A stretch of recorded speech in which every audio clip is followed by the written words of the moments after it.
자, 저번 시간에 살펴봤던 우리 아브라함의 첫 번째 이야기, 첫 번째로 아브라함의 족보에 대해서 얘기를 했고, 그 다음에 아버지 데라와 함께 우르에서 우상 숭배하면서 살았는데, 아버지를 따라서 이제 가나안으로 가는 도중에 하란이라는 곳에서 정착하면서 살게 되었다. 그리고 아버지가 죽고 타지에서 가족의 생계를 책임져야 하는 어떤 그런 상황 속에 있다가 드디어 하나님께 부르심을 받았다. 자, 그리고 중요한 메시지는 하나님께서는 왜 하나님의 백성, 자녀를 부르시고 선택하시고 삼아주시는가? 첫 번째는 과거의 삶으로 돌아가길 원치 않으신다. 우상숭배했던 삶, 하나님을 몰랐던 삶으로 돌아가는 것. 두 번째는 창세기 18장 19절의 말씀 좀 아셔야 됩니다. 그래서 하나님의 자녀를 삼아주신 이유는 하나님의 도를 지키고 하나님의 의와 공도를 행하면서 살아가라고 삼아주셨다. 그렇게 하나님의 정의, 하나님의 의, 하나님의 사랑을 드러내면서 살 때 하나님은 약속하신 복을 주시고 또 우리의 나약함 때문에 그렇게 살기 어려울 때 그런 과정 속에서 복을 주신다. 이것이 저번 주의 메시지였습니다. 자, 오늘부터는 본격적인 이제 아브라함의 여정에 대해서 한번 살펴보도록 하겠습니다. 창세기 12장 4절부터 시작하는데요. 하나님이 아브라함에게 내가 내게 보여줄 땅으로 가라 말씀하십니다. 자, 그렇다면 아브라함은 하나님이 보여주시려고 하는 땅이 가나안인 줄 알고 떠났을까요? 질문을 하셔야 됩니다. 자, 말씀 한번 찾아볼게요. 사도행전 7장 2절 3절입니다. 어떻게 된 거냐? 아브라함이 하나님이 가나안으로 가라고 한 걸 알고 떠났을까? 자, 눈으로 한번 보세요. 제가 읽을게요. 스데반이 이르되 여러분 부형들이여 들으소서. 우리 조상 아브라함이 하란에 있기 전 메소포타미아 우루 지역을 얘기합니다. 하란에 있기 전 우루에 있을 때에 영광의 하나님이 그에게 보여 이르시되 내 고향과 친척을 떠나 내가 내게 보일 땅으로 가라 하시니. 자, 스데반이 누구예요? 복음 전하다가 돌에 맞아 죽은 사람이죠. 순교하기 전에 이제 설교하면서 언급한 내용이 사도행전 7장 2절 3절인데 여기에 보면 아브라함이 아버지를 따라서 하란에 오기 전에 이미 우루에서 부름을 받았다. 가나안 땅으로 가라고 했다라는 것을 이미 알았다고 기록하고 있습니다. 자, 이건 이제 아주 중요한 건데 성경에서 같은 이야기인데 A하고 B하고 같은 이야기예요. 같은 사건, 같은 내용인데 내용이 조금 다르다. 그럴 때 그러면 둘 중에 뭐가 정답이냐라고 생각하면 틀린 거예요. A와 B 둘 다 정답이에요. 그래서 이 사건, 이 이야기를 볼 때 하나의 사건이 아니라 두 개의 이야기를 정답이라고 놓고 같이 살펴봐야 돼요. 자, 예를 들면 어떤 거냐면 제가 여러분들에게 오늘 성경 공부 끝나고 A4에다가 각자의 느낌을 오늘 성경 공부에 대한 느낌을 좀 적어서 내세요. 그래요. 그러면 어떤 사람은 너무 좋았어요. 쉽게 해석해서 좋았어요. 또 어떤 사람은 어려웠어요. 무슨 말인지 모르겠어요. 썼어요. 그러면 이게 정답이에요? 저게 정답이에요? 아니죠. 둘 다 맞는 말이잖아요. 각자의 느낌대로 적었으니까. 그래서 성경 공부가 어려운 부분도 있었고 쉬운 부분도 있었구나. 이렇게 해석해야 되는 게 맞는 것처럼 성경도 마찬가지예요. 이게 수없이 번역이 되고 수천 권의 사본이 모여서 합쳐져서 66권이 되다 보니까 같은 이야기지만 이렇게 쓴 사람이 있고 저렇게 쓴 사람이 있어요. 그랬을 때 둘 다 정답이라 놓고 보는 거예요. 그러면 아브라함의 이 소명을 받은 이 사건을 어떻게 해석해야 될까요? 그러니까 우루에서 살고 있을 때 하나님께 이미 선택을 받은 거죠. 떠나라. 자, 하나님에 대해서 몰랐던 사람이 갑자기 신이 나타나서 떠나라고 하니까 두렵기도 하고 신적인 존재를 체험했으니까 당연히 이제 그 신의 말에 따라야 되겠죠. 근데 우루에서 있을 때는 아버지가 살아계시니까 당연히 가족의 책임을 져야 하는 아버지에게 아브라함이 얘기를 했을 거예요. 아버지, 이러이러한 신이 나타나서 떠나라고 합니다. 그래? 그럼 떠나야지. 그래서 데라가 아브람과 가족들을 이끌고 가나안으로 가기 위해서 떠난 거예요. 그럼 이제 좀 이해가 되셨죠? 자, 그렇게 떠났어요. 자, 저번 주에 지도를 한번 살펴봤지만 다시 한번 좀 살펴볼게요. 이게 이제 아브라함의 이동 경로인데 우루 여기 있죠. 여기에서 가나안은 어디예요? 서쪽이죠. 자, 우루에서 가나안 가려면 직선으로 가면 돼요. 그죠? 근데 왜 이렇게 올라갔을까요? 이렇게 하란 똑같아요. 그리고 올라가서 이쪽 길목을 따라 이렇게 내려와요. 자, 왜 이렇게 이동했냐? 첫 번째, 우르에서 가나안까지 가는 직선거리, 여기는 전부 다 뭘까요? 사막이래요. 그러니까 못 가요. 사람이 갈 수 있는 곳이 아니에요. 지금처럼 나침반이 있는 것도 아니고 어떤 방향을 정할 수 있는 것도 없어서 이 사막에 한번 들어가면 죽는 거예요. 깨꼬닥. 그러니까 어디를 따라가냐면 요 산악지대와 물줄기가 있는 요 물, 유프라테강, 뭐 이런 강, 이런 물줄기 주변에 사람이 살잖아요. 이렇게 이런 주변에 사람이 살아요. 사막에 못 살으니까. 그러니까 사람이 살던 곳으로 이동을 한 거예요. 쭉 이동하고 여기 이제 녹색 보이죠? 여기 이제 평지가 있고 이런 사막이 아닌 곳. 가나안 내려가야 되는구나 하고 여기서 이제 이렇게 내려오는 거예요. 자, 이해되셨습니까? 자, 그래서 위로 올라갔다가 내려온 겁니다. 자, 그런데 저번 주에 살펴봤지만 하란이 어때요? 살다 보니까 외부인에 대한 경계도 심하고 또 나그네다 보니까 살기 힘든데 어쨌든 악착같이 살게 됐죠. 그러다 보니까 우르에서 받았던 하나님의 소명을 아마 잊어버리지 않았을까. 삶이 힘드니까, 어려우니까, 그리고 한번 경험한 거에 대해서는 또 의심을 품을 수도 있고 내가 뭐 잘못 본 걸 수도 있고 꿈을 꾼 걸 수도 있고 그래서 하란에 정착하면서 살게 됐어요. 그런데 하란에서 나름 잘 살았어요. 나중에 살펴볼 거예요. 잘 살아서 재산도 모았어요. 그러다가 어때요? 205세에 아버지 데라가 죽죠. 이때 하나님이 다시 한번 아브라함에게 나타나신 거예요. 너 내가 가라고 했는데 왜 안 가? 이제는 네 고향과 친척 아버지 집을 떠나 가라. 그래서 출발을 하게 됩니다. 자, 오늘 말씀 창세기 12장 4절 5절에 보면 말씀 보세요. 자, 아브라함이 하란을 떠날 때에 몇 살이었다? 75세였다. 줄쳐주시고 75세. 아브라함이 그의 아내 사레와 조카 롯과 하란에서 모은 소유와 얻은 사람들을 이끌고 나갔다. 줄쳐주시고 하란에서 모은 소유와 얻은 사람들을 이끌고 나갔다. 자, 첫 번째 75세는 그렇게 많은 나이는 아니라고 할 수 있지만 이미 사람의 외모는 할아버지였어요. 수명만 길었을 뿐이지. 지금 나이가 75세다라는 걸 뭘 얘기하고 있는 거예요? 아브라함이 할아버지가 되었다. 나이가 들었다. 그런데 저번 시간에 살펴봤죠? 아내 사레는 자식이 없었다 그랬죠? 그러니까 지금 계속해서 뭐 얘기하고 싶은 거예요? 이 저자가. 아브라함이 나이가 들고 사레도 자식이 없으니까 아브라함의 뒤를 이을 후계자가 없다는 거예요. 그러니까 지금 우리는 이미 성경을 통해서 이삭이 태어날 걸 알고 있지만 독자들에게 이 자식이 없는 아브라함과 사레 또 나이가 들어서 아이를 낳을 수 없는 상황 속에서 하나님이 어떻게 아들을 얻게 하셨는지를 기대하게 하는 거죠.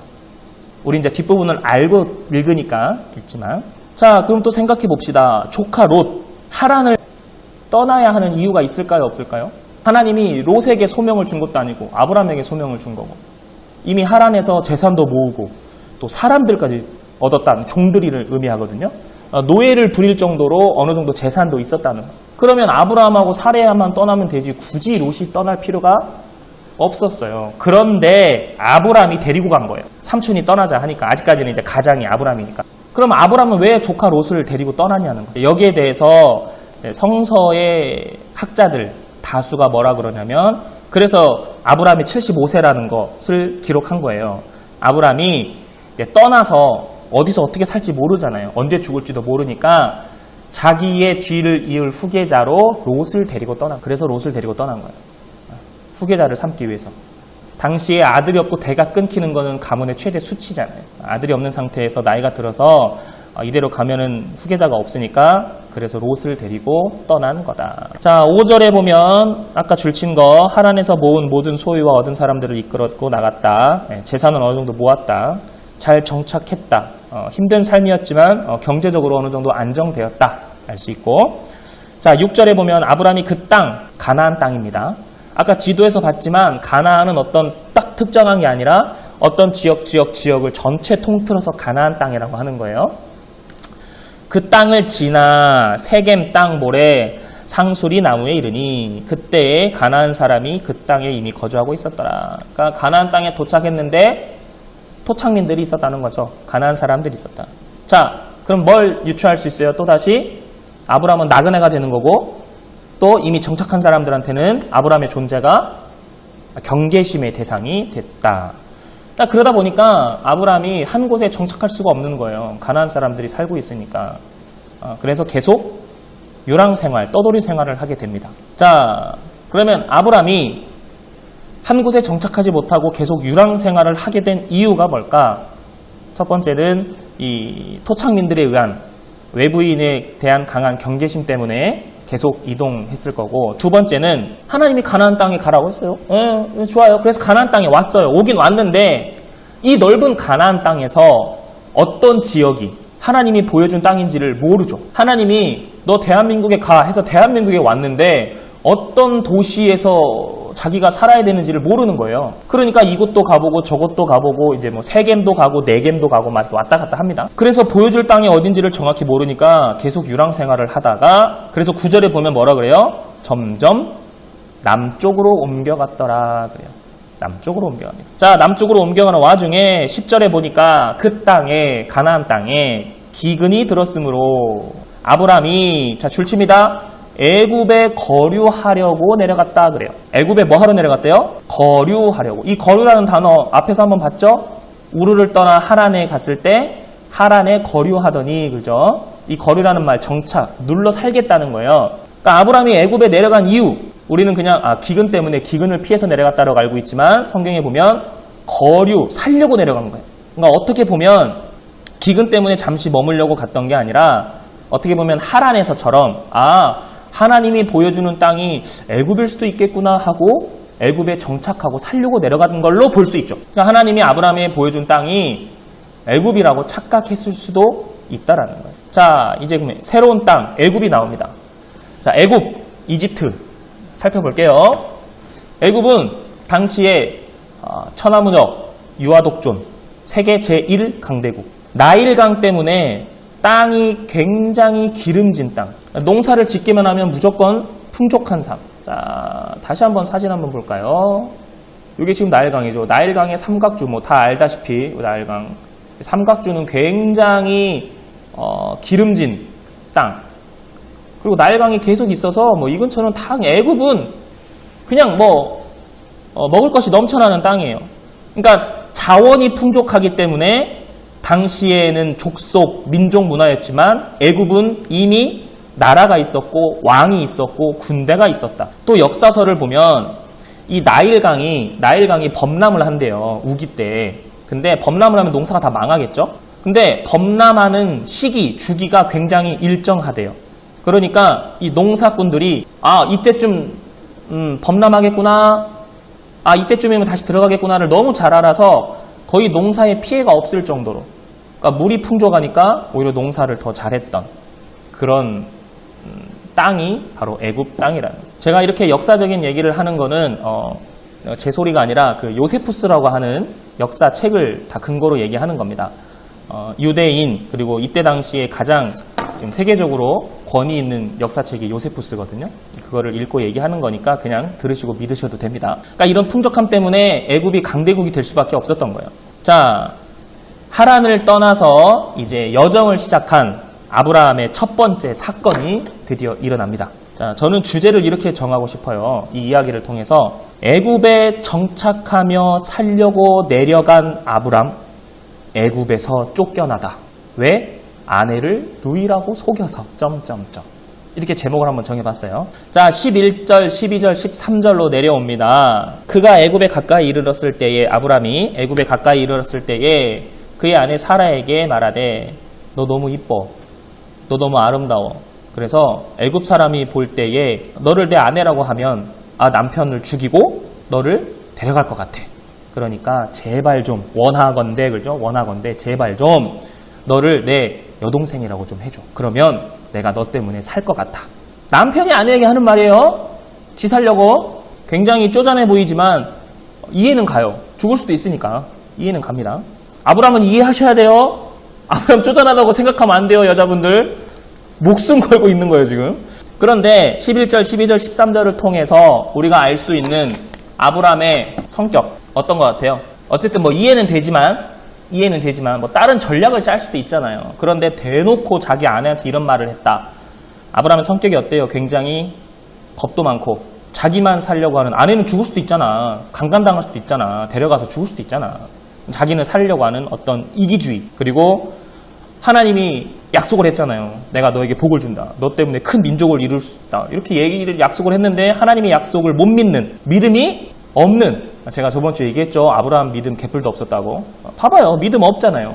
아까 말씀드렸지만 당시에는 족장시대인데 애굽은 이미 왕정체제를 갖추었단 말이에요. 그러니까 왕이 곧 법이죠. 왕은 마음에 드는 여자를 데리고 와서 자기 아내 삼을 수 있어요. 후궁 삼을 수도 있고. 우리나라 조선시대도 그랬죠. 그러니까 아브라함이 애굽에 와서 생각해보니까 아내가 너무 이쁜 거예요. 이거 분명히 아내를 데려갈 거다 생각을 한 거죠. 그래서 아내에게 속여달라고 이야기를 합니다. 자, 아니나 다를까 14절 15절에 보니까 애굽 사람들과 왕의 신하들이 사례의 아름다움을 보고 왕에게 이야기를 해요. 어떻게 돼요? 곧바로 왕궁에 이끌어들이죠. 자, 바로 왕의 이름이 아닌 거 알고 계시죠? 바로는 왕의 호칭입니다. 왕의 호칭. 애굽에는 수많은 바로 왕들이 있어요. 왕의 호칭이기 때문에. 자, 바로 왕이 사례를 보고 사례에게 물어보죠. 남편이 있냐 없냐? 남편이 없다. 그러니까 누가 있냐? 오빠가 있습니다. 오빠가 있냐? 그럼 내가 네 오빠에게 호의를 베풀겠다. 그러면서 16절에 보니까 아브람을 후대함으로 아브람이 양과 소와 노비와 암수 나귀와 낙타를 얻었다. 뭘 준 거예요? 재산 준 거죠, 재산. 그런데 이 일로 인해서 바로가 어떻게 됩니까? 하나님께 재앙을 받습니다. 17절에 보니까 여호와께서 아브라함의 아내 사레의 일로 바로와 그 집에 큰 재앙을 내리더라. 자, 18절 이하입니다. 바로가 이제 아브라함을 부르죠. 불러서 이렇게 얘기해요. 너 왜 내게 거짓말했냐? 너의 아내라고 왜 처음부터 얘기하지 않았냐? 네가 누이라고 속였으니까 내가 그를 데려가서 내 아내를 삼으려고 한 거 아니냐. 어서 아내를 데리고 빨리 다 애굽을 떠나라. 자, 여기까지가 이제 애굽에서 일어난 첫 번째 사건입니다. 그럼 이 사건 속에서 이제 하나님이 우리에게 주시는 메시지를 뽑아내야 되겠죠. 거짓말은 누가 했습니까? 아브라함이 했죠. 아브라함이 했어요. 근데 재앙은 누가 받았어요? 바로 왕이 받았죠. 왜? 어째서? 오히려 후대하고 재산을 베풀고 호의를 베푼 바로 왕이 무슨 잘못이야? 당시에 법적으로 문화적으로는 후궁을 삼을 수 있는 제도가 합법이니까 괜찮았고, 그리고 오히려 상대방에게 호의를 베풀었는데 왜 바로가 재앙을 받았냐는 거예요. 어떻게 알고 있어요, 여러분들? 이 부분 제가 자꾸 성경 공부하면은 자꾸 막 기성 세대들을 얘기해서 죄송한데, 대부분 사람들은 아브라함은 하나님께 선택받은 백성 아니냐, 하나님이 약속하지 않았냐, 축복하는 자에겐 축복하고 저주하는 자에겐 저주한다고. 그러니까 아브라함은 절대적으로 하나님께 복을 받아야 하는 사람이고 믿음의 조상이 되어야 되니까 하나님이 이렇게 지켜주신 거 아니냐. 자, 살펴볼게요. 자, 바로가 사레에게 이렇게 물어보죠. 남편이 있냐? 없다. 그러니까 사레 가족에게 호의를, 재산을 베풀죠. 잘한 일입니다. 잘한 일인데 왜 재앙을 받았냐. 자, 19절에 보면 바로가 아브라함에게 얘기할 때 사레를 어떻게 하려고 데려갔대요? 내가 사레를 아내 삼으려고 데려갔다 그래요. 아내. 그죠? 아내 삼으려고 그래요. 자, 이 얘기가 거짓말이라는 거예요. 이 얘기가 모순이라는 겁니다. 자, 당시에는 또 역사서를 얘기할게요. 당시에는 이 애굽은 왕족의 정통 혈족을 굉장히 중요시 여겼어요. 왕도 그럴 뿐더러 왕비에 있어서, 왕의 아내에 있어서 정통 혈족이냐 아니냐, 귀족이냐 아니냐는 너무나 중요한 거예요. 그런데 외부에서 온 사람을 애굽의 정통 혈족만이 들어갈 수 있는 자기의 아내를 삼으려고 했다. 지금 바로가 아브라함한테 내가 아내 삼으려고 했단 말은 어떤 말이다? 거짓말이라는 거예요. 조금 더. 자, 아내는 사랑의 대상이에요. 그죠? 사랑해야 할 대상입니다. 자, 그런데 이 사랑이 뭐가 들어가야 돼요? 진심이 들어가야 돼요. 자, 처음 본 여자에게 내 마음을 한 번에 확 열어서 진심으로 대해서 사랑을 한다? 그래서 바로가 사레를 아내로 데려가려고 했다? 이게 진정한 사랑으로 데려간 걸까요? 아니에요. 뭐에 의해서 데려간 거예요? 외모가 너무 이뻐서 성욕에 의해서 데려간 거예요. 성욕이에요. 성욕. 100% 성욕입니다. 이거는. 그러니까 자신의 성욕을 마치 아내를 데려가고 아브라함에게 호의를 베풀고 순결한 사랑으로 꾸민 것처럼 보인 거, 이게 하나님이 싫어하셨다라는 거예요. 바로의 마음은 이미 막 성욕이 이끌어가지고 어떻게든지 한번 자려가는 이 마음인 걸 뻔히 아는데, 그런 마음을 쏙 숨기고 사람에게는 마치 순결한 것처럼, 내가 너희들에게 호의를 베푼 것처럼, 그래서 하나님께 재앙을 받은 거예요. 이게 첫 번째 이유입니다. 자, 두 번째 이유는 좀 중요합니다. 두 번째 이유예요. 아브라함이 거짓말했는데 바로가 재앙을 받은 두 번째 이유. 자, 바로 왕이 아브라함에게 오케이, 내가 네 누이를 속였으니까 네 누이를 내가 아내 삼으려고 한다. 어떻게 네가 오빠니까 좀 허락해 줄 수 있니? 이렇게 부탁을 했다고 칩시다. 왕이. 자, 그러면 그 부탁을 받아들이는 입장, 아브람, 바로 왕의 부탁을 거절할 수 있습니까? 없습니까? 없죠. 왜 거절을 못해요? 첫 번째, 아브람은 외부인이잖아요. 두 번째, 바로는 왕이잖아요. 외부 사람이 왕의 부탁을 거절한다? 없죠. 없어요. 그러니까 바로가 명령을 하든 부탁을 하든 제발 좀 데려갈 수 있도록 뭐 하소연을 하든 그거는 바로의 생각인 거고, 약자인 외부인인 아브람에게는 바로의 그 어떤 말이 뭘로 다가오는 거예요? 거절할 수 없는 강요로 다가오는 거예요. 이미 그런 관계잖아요. 아무리 부드럽게 이야기를 해도 거절할 수 없는 관계이기 때문에 이 관계를 이용해서 아브람에게 부탁을 한 거기 때문에 상대방이 거절할 수 없다는 것을 알죠. 왜 몰라요? 거절을 해. 왕의 명령을 너 확 죽여버려. 다 죽어. 사례만 데려가야지. 이렇게 할 수도 있잖아요. 그러니까 그걸 아는 거죠. 왕이. 왜 모르겠어요. 그러니까 그 지위를 이용해서 상대방에게 강요하는 것, 하나님이 제일 싫어하는 것. 예를 한번 들어볼게요. 자, 사장하고 직원의 관계예요. 자, 그럼 사장님이 직원에게 야, 우리 이번 프로젝트 이렇게 한번 해보자. 직원이 거절할 수 있어요? 모르겠어요. 지금은 뭐 사회가 어떻게 많이 변했는지 모르겠지만 택도 없죠. 사장님이 하자는데 사장님이 좋다고 가져온 프로젝트를 어떻게 말단 직원이 사장님 이거 제가 보기엔 별로예요. 안 될 것 같아요. 거절할게요. 못하죠. 만약에 진짜 아브람과 사레가 누이 관계였고 진짜로 누이 관계였고 아브람이 애굽에서 정말 살려고 왔을 때 내가 이곳에서 살려면 그래, 이 왕이 사레를 이쁘게 봤으니까 사레를 후궁으로 데려가도록 해야지. 왕이시여, 제 누이인데 후궁으로 삼아 주십시오. 그래? 좋다. 이러면 올바른 관계, 강압적, 강요가 아닌 게 될 수 있는데 문제는 바로가 성욕에 의해서 먼저 거절할 수 없다는 걸 알고 얘기했다라는 거죠. 그러니까 다시 말해서 강자가 약자에게 강요하는 것, 억압하는 것, 강압적으로 대하는 것, 권력이 있는 자가 권력이 없는 자를, 돈 있는 자가 가난한 자를, 힘센 사람이 힘 없는 사람을, 가진 거 많은 사람이 소외된 사람에게 강요하는 것이 됐다라는 거예요. 이게 하나님이 엄청 싫어하는 거죠. 아브라함이 한 거짓말도 역시 나쁜 거예요. 하나님께서 싫어하는 거죠. 근데 바로가 했던 거짓말, 성욕을 숨긴 거, 거짓말하고 아브라함이 했던 거짓말을 살펴봅시다. 아브라함의 거짓말은 어떻게 한 거짓말이에요? 상대방을 죽이고 억압하고 짓밟으려고 한 게 아니라 너무 무섭고 두려워서 자기 살기 위해서 한 거짓말이잖아요. 조금 이기적인지 모르겠지만 자기 살려고 한 거예요. 어쩔 수 없이 한 거짓말이죠.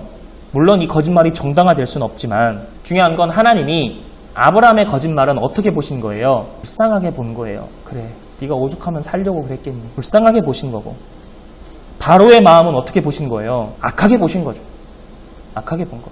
그러니까 하나님이 어떤 마음을 더 싫어하시는가를 기억해야 됩니다. 자, 우리가 앞으로 성경 공부를 계속하면서 기억해야 되는 것, 저번 시간에도 말씀드렸지만 아브라함을 통해서, 아브라함의 어떤 사건, 이야기를 통해서 우리는 뭘 봐야 된다? 하나님의 구원을 봐야 된다.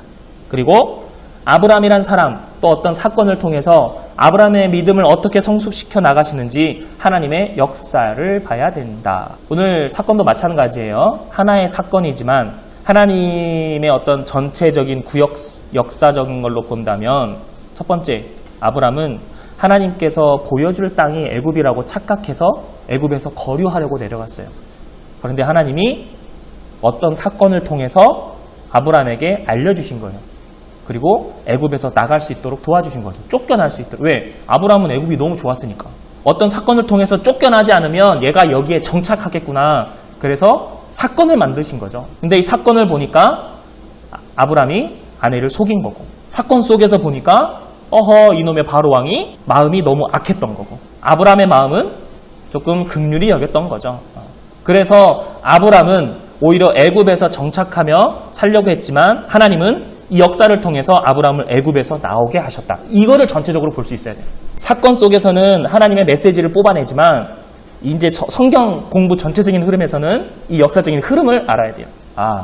그래서 하나님이 알려주신 땅은 애굽이 아니었다라는 것을 아브라함이 한번 깨닫게 되는 거죠. 자, 말씀을 마무리할게요. 아브라함과 바로의 사건을 통해서 아브라함이 거짓말했는데 왜 바로가 재앙을 받았는가? 하나님이 어떤 마음을 싫어하시는가? 살펴봤죠. 잘 생각해 보시고, 자, 이제 다음 시간에는 아브라함의 여정 세 번째 이제 이야기로 또 다른 또 사건들이 나오겠죠. 항상 사건을 볼 때 어떤 땅, 어떤 지역인지, 그리고 어떤 사람들을 만나는지, 또 아브라함의 지금 혈통, 조카 롯하고 어떤 관계가 계속 이어지는지 계속해서 기억하시고 살펴봐야 됩니다.